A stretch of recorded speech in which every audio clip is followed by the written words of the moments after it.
The steak hadn't even cooled. Kayla Viereck sat alone at table 7, the corner booth, the one they always reserved without being asked.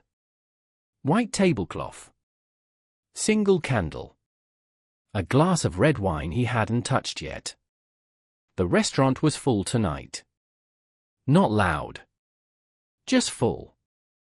The kind of full where people are watching each other without looking like they're watching each other.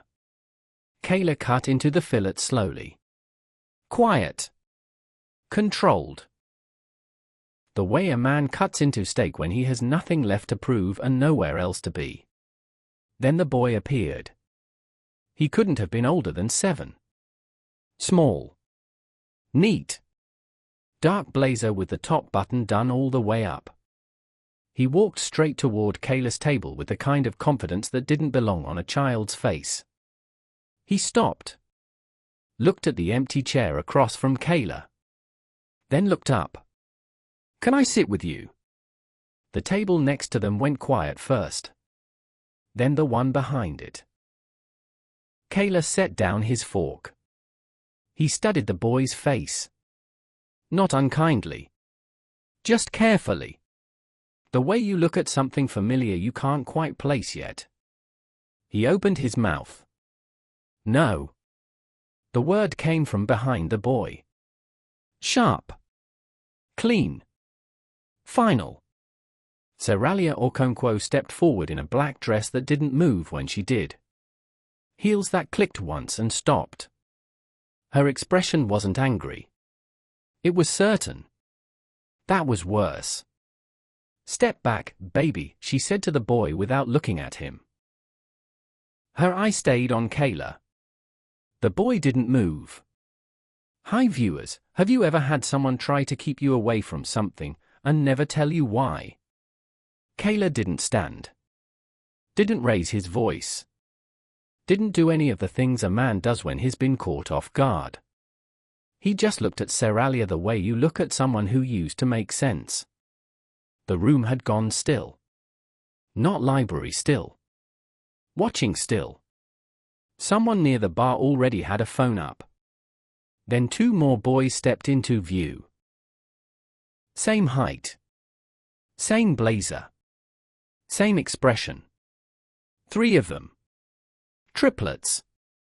They stood shoulder to shoulder behind the first boy like they'd rehearsed it. Same dark eyes. Same careful stillness. Same something that Kayla couldn't name yet but felt immediately in his chest. The restaurant shifted. You could feel it. The murmur of dinner conversation dropped to nothing. Chairs turned. Phones rose. Seralia's jaw tightened. "They are not yours," she said. Kayla didn't react. Not a flinch. Not a blink. Not a word. He just looked at her. Then at the boys. Then back at her. And the absence of his reaction, that steady, suffocating calm, was louder than anything he could have said. Some moments don't announce themselves as life-changing. Not until everyone else starts watching. Seralia repeated it. Slower this time, like he hadn't heard her the first time, or like she needed to hear herself say it again. They are not yours. The first boy tilted his head slightly. Still looking at Kayla. Still waiting. And Kayla finally looked back at the boy, really looked. Not at the blazer. Not at the situation. At the boy's face.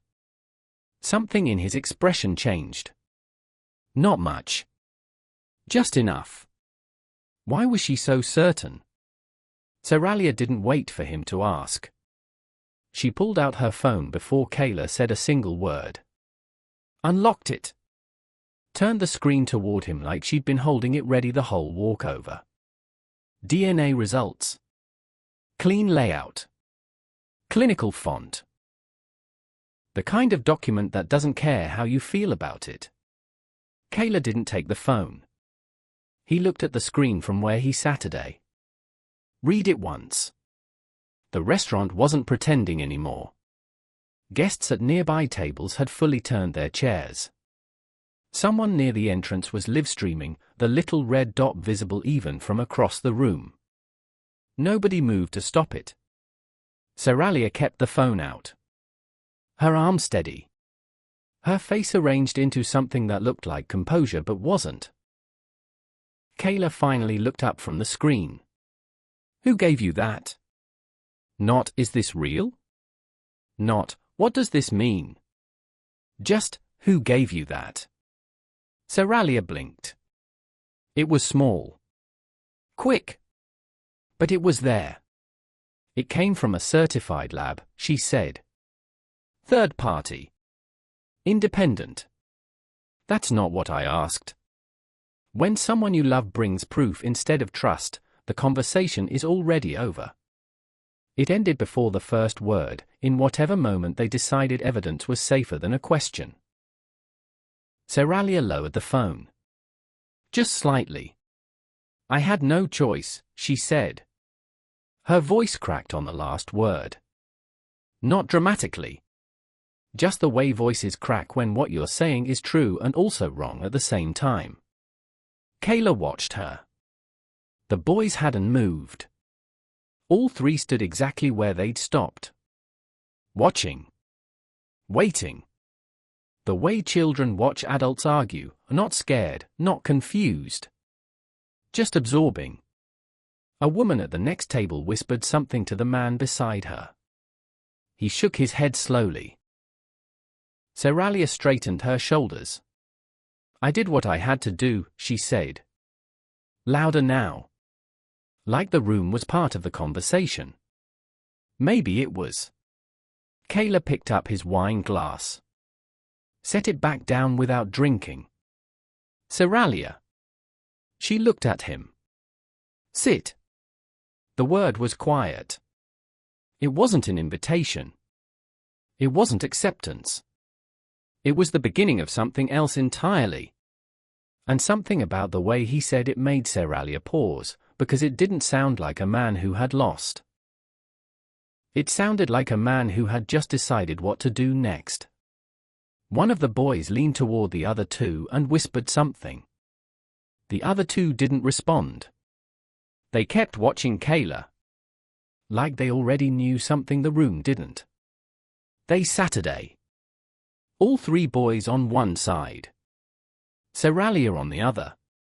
Kayla at the head of the table nobody gave him permission to have. The food got cold. Nobody ordered anything new.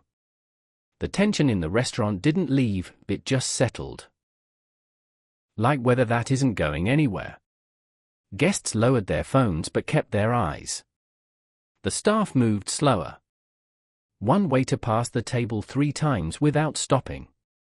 Kayla cut into the steak again. He slid the plate toward the boys without looking at them. No comment. No instruction. Just, here. The first boy looked at the plate. Then at Kayla. Then picked up a fork. Seralia noticed that Kayla hadn't looked at her since they sat down. That bothered her more than anger would have. Anger means you still care enough to react. Silence means something else.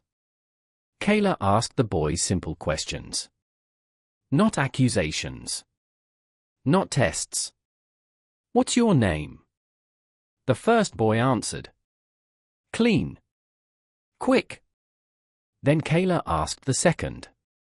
Same speed. Same tone. Word for word the same answer, adjusted only for the different name. Then the third. Children don't lie well. But they repeat instructions perfectly. There's a difference, and it's obvious, once you're looking for it. Kayla set down his knife. He asked, Who brought you here tonight? All 3 boys glanced at each other. Half a second. Then the first one answered. Kayla let the answer sit in the air. He noticed the phrasing, almost scripted. He noticed the pause before each response, the same pause, same length, like they were counting in their heads. He noticed how their eyes moved, not to Seralia, not to each other. to the entrance. Each time. Just a glance. Quick. Small. Kayla didn't look toward the entrance. Not yet. He reached for his wine glass. Tilted his head slightly, like he was thinking about something unrelated. And in his peripheral vision, a man near the bar. Standing. Not seated. Dressed well. Watching the table. Kayla's hand stilled on the glass. The man looked away fast. Too fast. The kind of fast that means he knew he'd been caught. Kayla took a slow sip. Set the glass down. Looked at the three boys again. And then the youngest one, the one who hadn't spoken much. Looked directly at Kayla and said, in a voice that was too steady for a 7-year-old. You didn't eat that night. Everything in Kayla's body stopped. Not visibly. Just stopped. The noise of the restaurant faded. Not gone. Just distant. Like someone had turned a dial down on everything that wasn't this table. That sentence should not exist. Kayla set his glass down very carefully. A night. It came back in pieces, the way things do when you've spent time not thinking about them. A dinner table. A plate of food he never touched. A phone call that came in at 8:53. A car outside. A door that didn't open again after he walked through it. He hadn't told anyone about that night. Not what happened. Not where he went. Not what he came home to find missing. Nobody knew he hadn't eaten. Kayla's expression shifted. For the first time since Seralia walked through the door, actually shifted. Not anger. Not confusion. Recognition. The slow, cold kind. The kind that starts in your chest and moves outward. Seralia saw it. And something behind her eyes changed. Don't do this, she said quietly. Not loud. Not public. Just to him. Like she already knew what he was about to do, and she was asking, not demanding, that he stop before it started. Kayla didn't look at her. He reached into his jacket pocket and pulled out his phone. Opened his contacts. Found a name, not one most people would recognize. Not a lawyer. Not a family member. His assistant, Demarian Holt. Demarian had been with him for 6 years. Before the company scaled. Before the money got large enough to cause problems. Back when Kayla's world was smaller and easier to trust. Kayla typed for words. Bring the original records. No period. No explanation. Sent. Guilt doesn't always come from lying. Sometimes it comes from realizing you believed the wrong thing, and that your belief was exactly what someone needed you to have. Kayla put the phone face down on the table. He looked at the three boys. They were eating now. Quietly. Carefully. The kind of careful that comes from being told before you left the house, be good, be quiet, eat what you're given. Seralia's hand moved toward his arm across the table. She stopped herself. Pulled back. Kayla. Don't. That was all he said. She closed her mouth. Across the room, the man at the bar straightened up from his stool. He looked toward the table once more. Then he turned and walked quickly toward the exit. Demarian arrived 11 minutes later. He wasn't alone. The woman beside him carried a flat black case, the kind that looks unremarkable until it's open and you realize exactly what's inside. She sat without being invited. Set the case on the edge of the table. Opened it. Printed documents. Sealed in clear sleeves. Original timestamps from the lab Seralia's document referenced. Access logs. Chain of custody records. The kind of paperwork that doesn't lie, not because people are honest, but because the timestamps are generated automatically and nobody ever thinks to check them against each other. Kayla didn't touch anything yet. He looked at Seralia. Who handled the test? She hesitated. Not long. A breath. Dr. Pembroke's office, she said. They contracted out too. The name of the technician. She looked at the document in front of him. Aurelius Phelps. Demarion's head moved. Barely. Fraction of an inch. But Kayla saw it. The truth doesn't explode when it finally arrives. It leaks, slowly, at the edges, until the thing you were certain about starts to look different than it did an hour ago. Kayla looked at the access logs. Ran his finger down the column without picking up the page. The test submission timestamp read 11:47 p.m. The lab standard intake window closed at 9 p.m. Intake by exception required a secondary supervisor signature. There was a signature. Kayla looked at it. The name signed wasn't Aurelius Phelps. Seralia watched his face. Reading it. Trying to figure out what he'd found before he said it. Her phone screen lit up in her hand. She glanced down at it. Her face changed. Something on the screen didn't match what she'd been told it would show if she checked. Small change. But she felt it. Kayla didn't look up from the documents. Call them, he said. Not a question. Not a request. Call them.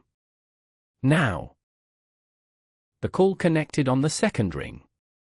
Seralia put it on speaker without being asked. Like she already knew that's what Kayla wanted.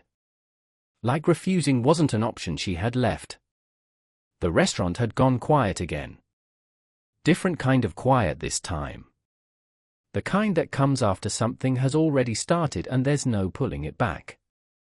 The line clicked. A man answered. Pembroke Diagnostics, after hours line. Kayla leaned slightly forward. I need to speak with the technician who processed case file 4471B tonight. Pause. Long one. Sir, our staff doesn't take direct calls regarding. Tell him Kayla Virex is on the line. Another pause. Longer. Then a shuffle. Muffled voices on the other end. Someone covering the receiver with their hand, you could hear the pressure change. Then a different voice came on. Younger. Tighter. Already nervous before he spoke a word. This is Aurelius. Kayla didn't introduce himself again. Just waited. Mr. Virex, i.e. the results that were submitted were processed according to standard. His voice broke. Not from emotion. From something closer to fear.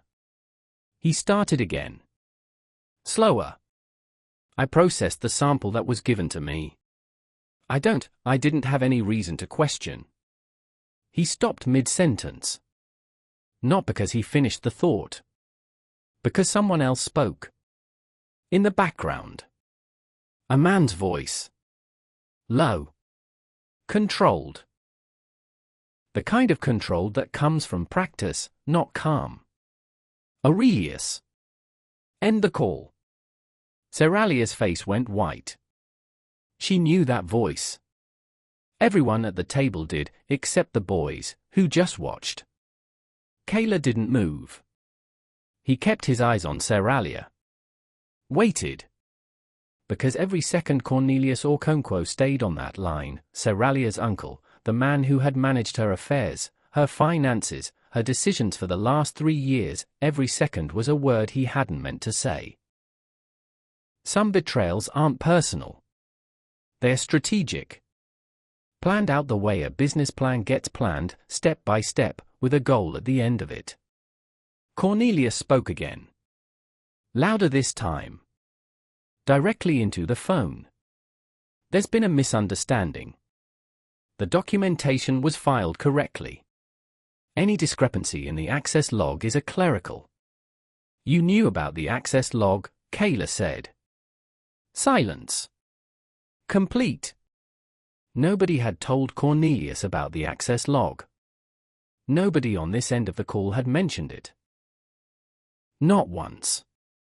The call disconnected. The silence that followed was the loudest thing in the room. Seralia's hands were on the table. Flat. Still. She wasn't looking at Kayla. She wasn't looking at Demarian. She wasn't looking at the document still spread open in front of them. She was looking at nothing.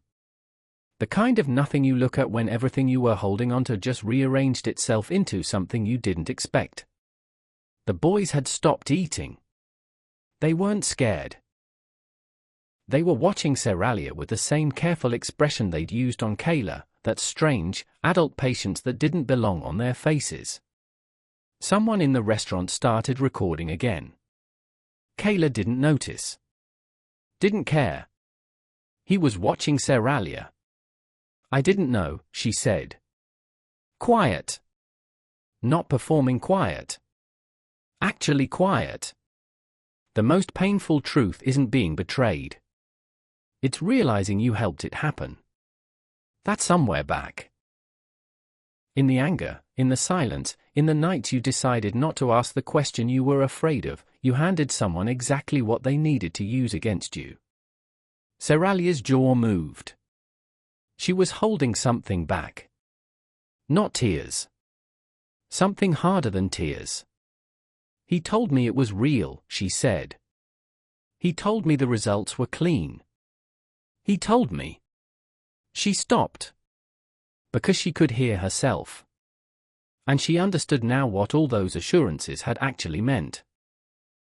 Cornelius had never once said I had it tested. He'd said I had it confirmed. And she had been too angry, too hurt, too ready to believe the worst, to catch the difference. Kayla looked at the three boys. He stood slowly. Moved around the table. Crouched down slightly, not fully, just enough, so his eyes were closer to level with theirs. You're safe, he said. Just that. Three boys. Three different expressions. The youngest looked down at his plate. The middle one blinked once, twice. The oldest, the one who had walked up and asked to sit, kept looking at Kayla with that same stillness. Then he spoke. Are you leaving again? Kayla didn't answer immediately. The restaurant held its breath. They moved to the private room in the back. The manager had offered it quietly, 20 minutes in, the kind of offer that really means please, for everyone's sake. Kayla had nodded.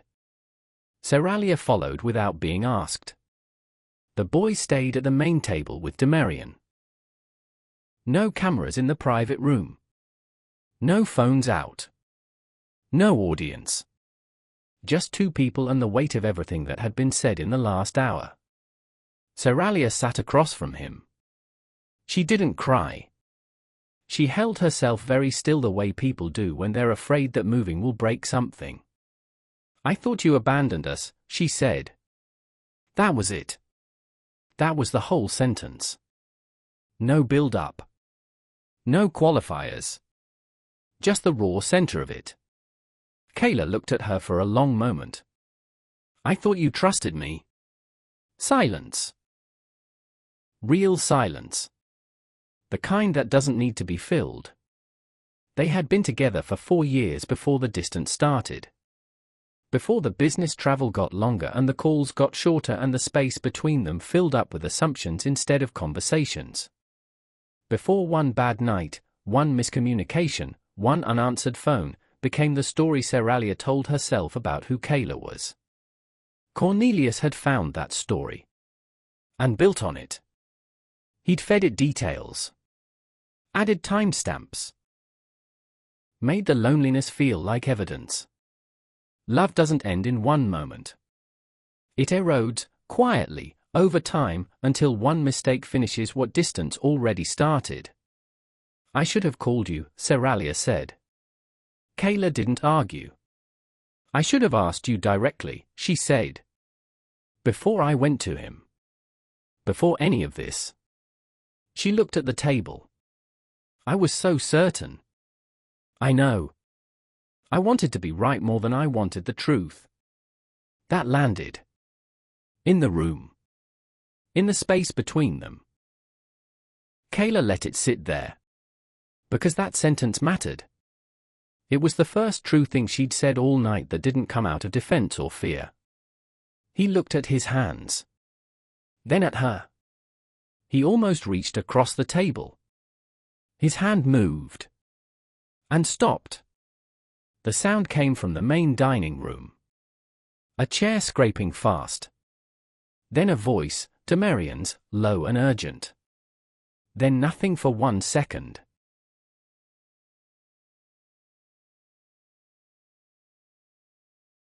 Then commotion.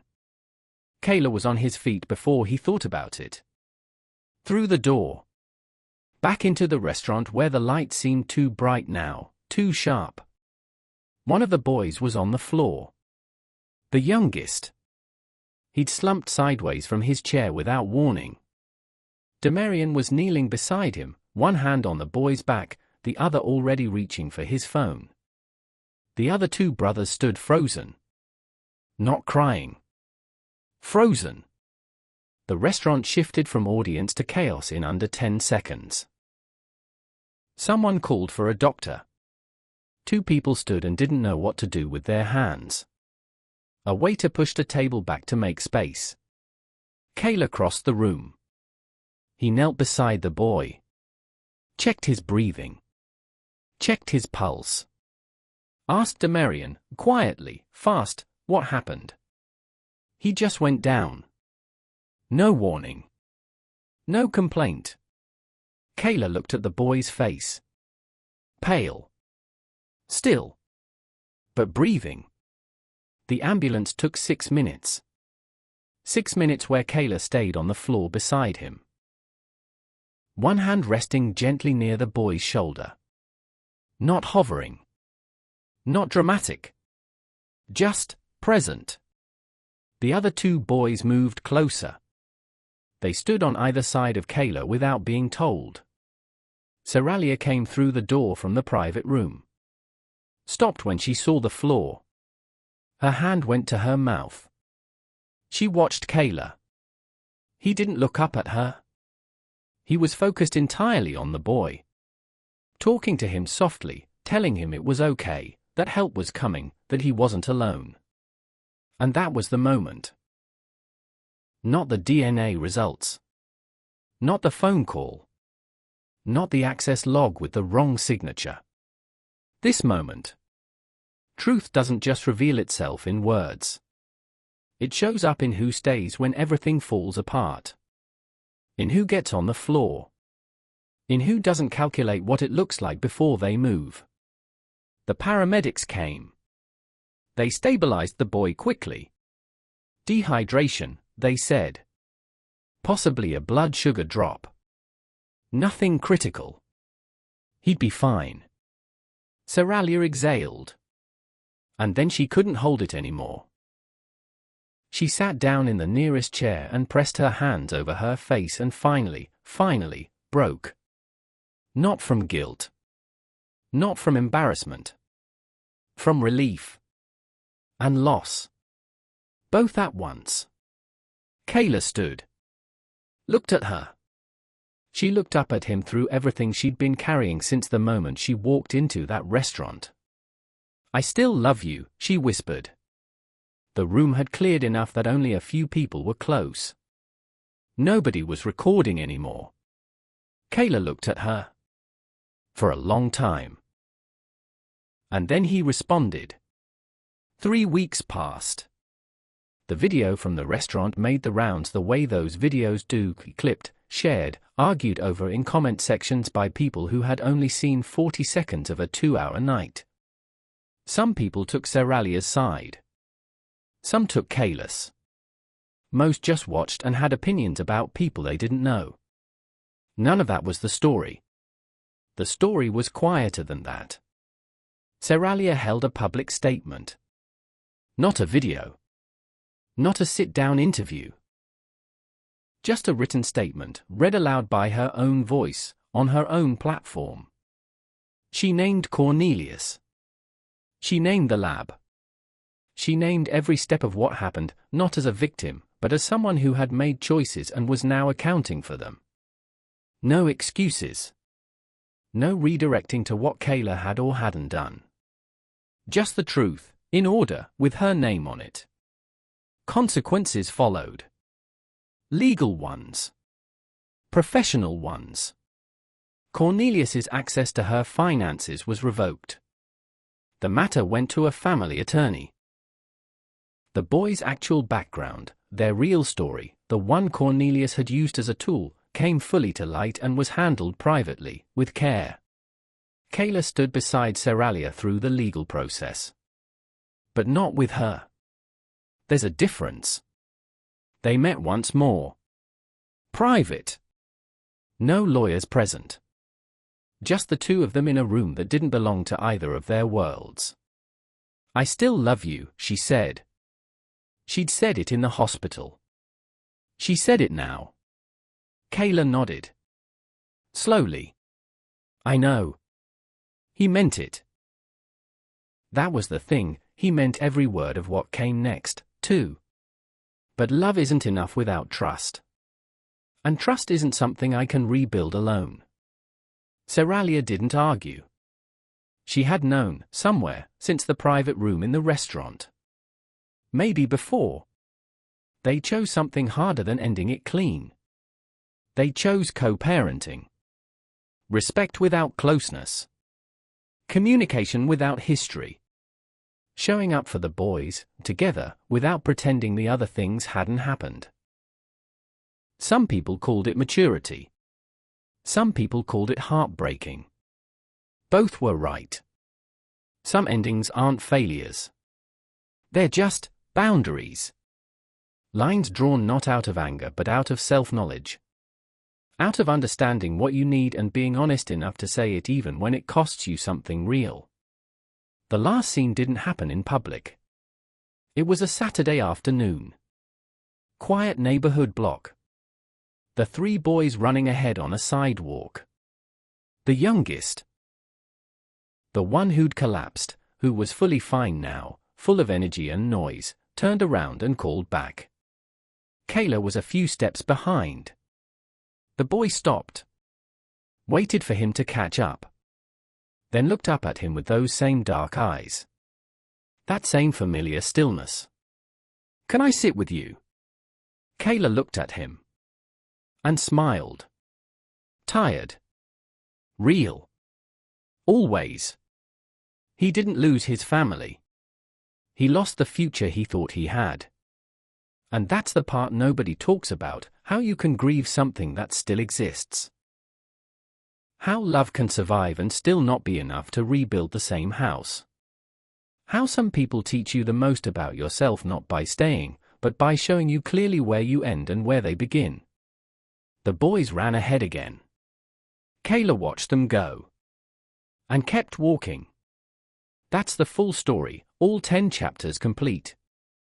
If you'd like me to adjust the word count on any chapter, sharpen specific cliffhanger, rework the CTA placement, or punch up any particular scene, just say the word. And if your viewers made it to the end of this story, tell them to subscribe and turn on notifications. More stories like this are coming. Stories about trust, about family, about the moments that test who you really are. Drop a comment below and tell me, what would you have done in Kayla's position? Would you have walked away or stayed?